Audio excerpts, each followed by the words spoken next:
Мин бәхетле, чөнки мин канатлы.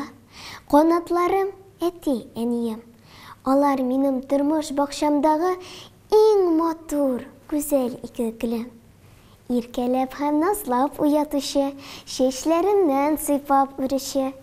Әнием бар минем, бик яратып, кызым, җимешем дип дәшүче. Җилдән каплап, яңгырлардан саклап, әтием юл сала тормышта. Мин һәр вакыт аңа таяна алам. Үрнәк бит ул миңа һәр эштә. Мин бәхетле, чөнки мин бит апа, энем туды миңа шатлыкка. Чәчләремнән тартып елатса да, юаныч ул миңа шатлыкта. Мин бәхетле, чөнки мин сәламәт, яшимен үз туган җиремдә. Үз динемне бик тә хөрмәт итәм. Сөйләшәм үз туган телемдә. Җир йөзендә һәрбер кешегә дә телим шундый олы бәхетне.